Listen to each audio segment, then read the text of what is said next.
Hey guys, welcome to my YouTube channel Shri learning point. आज मैं आ चुका हूँ अपने फिज़िक्स के पहले चैप्टर इलेक्ट्रिसिटी पर। इलेक्ट्रिसिटी फिज़िक्स का एक बहुत ही रोचक चैप्टर है। इलेक्ट्रिसिटी में हमें ये पता चलता है कि इलेक्ट्रिसिटी के पीछे का राज, जैसे हम इलेक्ट्रिसिटी आजकल के ज़माने की बेसिक नीड हो चुकी है, जिसके बगैर कोई काम आज की डेट में रुका नहीं रह सकता, क्योंकि हर चीज़ में आपको इलेक्ट्रिसिटी की ज़रूरत है। आप मोबाइल को चार्ज करते हैं तो आपको इलेक्ट्रिसिटी की ज़रूरत है। आप घर में पंखे चलाते हैं, उसके लिए आपको इलेक्ट्रिसिटी की ज़रूरत है। तो हर चीज़ में कहीं ना कहीं इलेक्ट्रिसिटी हमारे रोल में आती है। सो आज हम उसी चैप्टर के बारे में आज हम पढ़ने जा रहे हैं, जो कि नाम है इलेक्ट्रिसिटी। तो इस चैप्टर को शुरू करने से पहले मैं कुछ बातों को बताना चाहूँगा कि बेसिकली इलेक्ट्रिसिटी में आप शुरुआत में आपको ये जानना होगा कि इसका जो फंडामेंटल यूनिट क्या है, किस पे इलेक्ट्रिसिटी पूरी बेस्ड है। सो ये सारी चीज़ें धीरे धीरे मैं आपको बताता चलूँगा, साथ साथ हम जानते चलेंगे। सो चलिए शुरू करते हैं। तो जैसा कि आप देख रहे हैं, ये मैंने लिख रखा है चार्ज। सो यही इसका एक फंडामेंटल यूनिट है। मीन्स इलेक्ट्रिसिटी का फंडामेंटल यूनिट जो है वो चार्ज है। अब बेसिकली चार्ज होता क्या है? चार्ज एक फिजिकल क्वांटिटी है जो वो दो बॉडी के बीच में अट्रैक्शन या रिपल्शन के होने या ना होने के को दिखाती है। इलेक्ट्रिक चार्ज के बारे में आप डीप में 12th में आपको जानकारी मिलेगी। सो आपके सिलेबस में ज़्यादा है नहीं, तो मैं ज़्यादा बोलना नहीं चाहता, क्योंकि वो अगर आउट ऑफ सिलेबस हो जाएगा तो वो आपके और समझ में नहीं आएगा। सो इस वजह से आप चार्जेस बस इतना जानिए कि दो प्रकार के होते हैं, पॉजिटिव चार्ज, नेगेटिव चार्ज। सो ये दो पॉजिटिव चार्ज और नेगेटिव चार्ज होते हैं, ये बेसिकली फंडामेंटल क्वांटिटी है इलेक्ट्रिसिटी होने के लिए। अगर कहीं आपको इलेक्ट्रिसिटी मिलती है तो वो बिना इसके नहीं हो सकती, ठीक है। अब ये जो पॉजिटिव और नेगेटिव चार्जेस हैं, ये दो टाइप के चार्जेस होते हैं। पॉजिटिव और नेगेटिव चार्ज अपनी अपनी कैरेक्टरिस्टिक्स को दिखाते हैं, और इनकी बेसिक कैरेक्टरिस्टिक्स ये है कि अगर ये दो आपस में चार्जेस लाइक होंगे, लाइक का मीन्स सेम होंगे, मतलब ये भी पॉजिटिव है ये भी पॉजिटिव है, तो ये दोनों रिपेल करेंगे, मीन्स एक दूसरे से दूर भागना चाहेंगे, पास में नहीं आएंगे। तो अगर ये दो दूर भागेंगे तो जाहिर सी बात है ये दोनों कभी चार्जेस फ्लो नहीं करा सकते। और जो अगर अनलाइक हुए, मान लिया एक पॉजिटिव है और एक नेगेटिव है, तो ये दोनों आपस में अट्रैक्ट हो जाएंगे। ये रिपेल नहीं करेंगे, ये अट्रैक्ट हो जाएंगे, क्योंकि ये अनलाइक है, दोनों की कैरेक्टरिस्टिक्स भिन्न भिन्न है, तो इस वजह से अट्रैक्ट हो जाएंगे। सो ये इनकी बेसिक कुछ कैरेक्टरिस्टिक्स थी। अब हम बात को आगे ले चलते हैं। अभी तो आपने सिर्फ बेसिक चार्ज के बारे में जाना, अब हम इससे आगे चलेंगे तो हम जानेंगे इलेक्ट्रिक करंट के बारे में। What is electric current? क्योंकि चार्ज से ही रिलेटेड है करंट। तो आइए चलिए चलते हैं।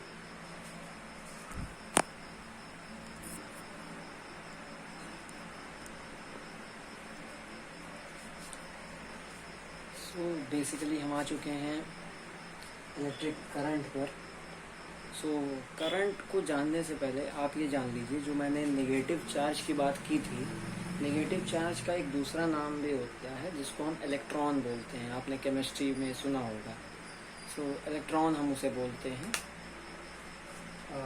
यहाँ कहीं लिख देता हूँ।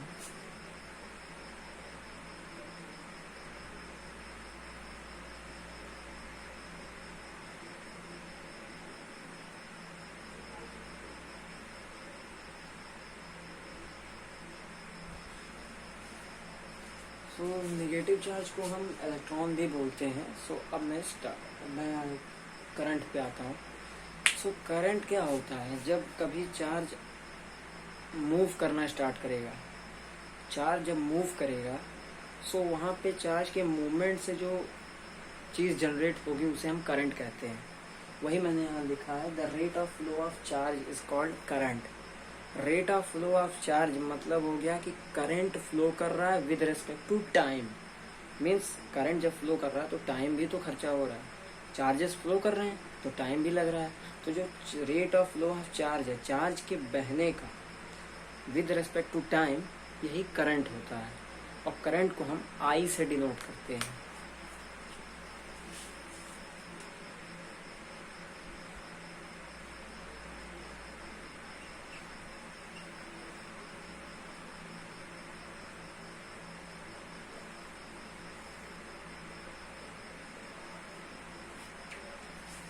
ये बेसिक फार्मूला है करंट के लिए कि करंट जो होता है वो rate of flow of charge होता है, मीन्स चार्ज के बहने का विद रिस्पेक्ट टू टाइम। अब हम आते हैं कि ये जो चार्ज होता है, ये बेसिकली मैंने बताया था कि जो नेगेटिव चार्ज है वही फ्लो करता है, क्योंकि पॉजिटिव चार्ज और न्यूट्रॉन, पॉजिटिव चार्ज को प्रोटॉन, इलेक्ट्रॉन को नेगेटिव चार्ज, और एक होता है न्यूट्रॉन। तो प्रोटॉन और न्यूट्रॉन दोनों न्यूक्लियस के अंदर होते हैं, जो फ्लो नहीं करते हैं, जो मूवमेंट नहीं करते हैं। सिर्फ मूवमेंट कौन करता है? इलेक्ट्रॉन करता है। ये आपको केमिस्ट्री के डाल्टन्स मॉडल या वगैरह वगैरह बताया गया होगा। सो ये सारी चीज़ें हैं। सो जब इलेक्ट्रॉन मूव करता है, मूवमेंट सिर्फ और सिर्फ इलेक्ट्रॉन करता है, क्योंकि उसी के पास टेंडेंसी है मूव करने की। प्रोटॉन और न्यूट्रॉन ये दोनों न्यूक्लियस के अंदर होते हैं, ठीक है। सो जब इलेक्ट्रॉन मूव करेगा तो वो कुछ चार्ज लेके मूव करेगा। सो उसके पास जो चार्ज होगा वो चार्ज क्या होगा, ये देखते हैं।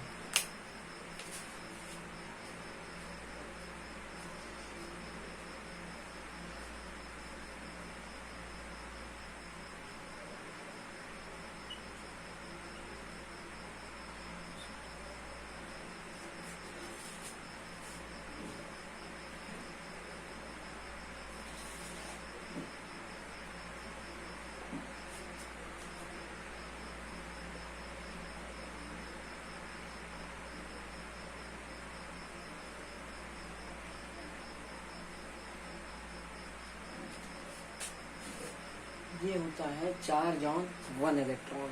एक इलेक्ट्रॉन पे जो चार्ज होगा वो होगा 1.6 इंटू 10⁻⁹ कूलाम। कूलाम क्या है? चार्ज का एसआई यूनिट। बेसिकली चार्ज आपके सिलेबस में है नहीं, इसलिए मैंने बताया नहीं। सो चार्ज का आप ये जानिए कि बेस एसआई यूनिट होता है कूलाम। और जो करंट का, अभी मैंने यूनिट की बात नहीं की थी, सो अभी मैं आऊँगा उसके यूनिट। सो बेसिकली अभी चार्ज का एक इलेक्ट्रॉन के पास 1.6 इंटू 10⁻⁹ कूलाम चार्ज होता है। सो ये इसका इस्तेमाल आपको न्यूमेरिकल में पड़ेगा। अभी मैं सिर्फ नॉलेज के लिए बता रहा हूँ। और अब हम आते हैं करंट की यूनिट पे। सो करंट की जो यूनिट है, इस करंट की जो यूनिट है वो एसआई यूनिट क्या है, देखते हैं।